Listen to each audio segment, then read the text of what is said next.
Ndërsa Shtetet e Bashkuara të Amerikës, Brazili dhe Kina konsiderohen sot superfuqitë që ushqejnë botën, Shqipëria mbetet kryesisht te partnerët evropian për furnizimin me produkte ushqimore dhe bujqësore. Të dhënat e Instat tregojnë se një pjesë e madhe e ushqimeve që hyjnë në tregun shqiptar vijnë nga vende që renditen mes eksportuesve më të mëdhenj global të produkteve bujqësore dhe ushqimore. Italia kryeson listën e partnerëve të Shqipërisë për importet ushqimore me mbi 34.9 miliard lekë produkte të importuara gjatë vitit 2025. Pastaj renditen Greqia me rreth 18.3 miliard lekë importe ushqimore, ndërsa Serbia mban vendin e tretë me mbi 11.8 miliard lekë. Në listën e partnerëve kryesorë të Shqipërisë figurojnë edhe Gjermania, Polonia, Turqia, Holanda, Franca dhe Spanja, vende që kanë një rol të rëndësishëm në tregtinë globale të ushqimeve.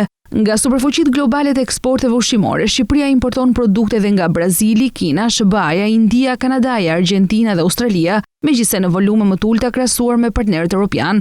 Theksojmë ndër të tjera se Brazili renditet ndër 10 partnerët kryesorë tregtar të Shqipërisë për produktet ushqimore. Sipas renditjes globale të publikuar nga Visual Capitalist dhe bazuar në të dhënat e Organizatës Botërore të Tregtisë, SBA-ja është eksportuesi më i madh i ushqimit në botë me mbi 181 miliard dollar eksporte bujqësore, e ndjekur nga Brazili dhe Kina. Të dhënat tregojnë se tregu shqiptar i ushqimeve është i lidhur ngushtë me zinxhirin ndërkombëtar të furnizimit. Kjo do thotë se çdo luhatje në çmime globale, kostot e transportit, energjisë apo tensioneve gjeopolitike në vendet eksportuese reflektohet drejt për drejt edhe te çmimet që paguajnë konsumatorët shqiptar. Varësia nga importet mbetet veçanërisht e lartë për produktet e përpunuara ushqimore, drithërat, pijet, produktet e mishit dhe një pjesë të produkteve bulmetore, ku vendet evropiane dominojnë furnizimin e tregut shqiptar. Në total, importet ushqimore dhe bujqësore të Shqipërisë për vitin që lan pas rezultuan në rreth 149.1 miliard lekë, sipas të dhënave të Instat.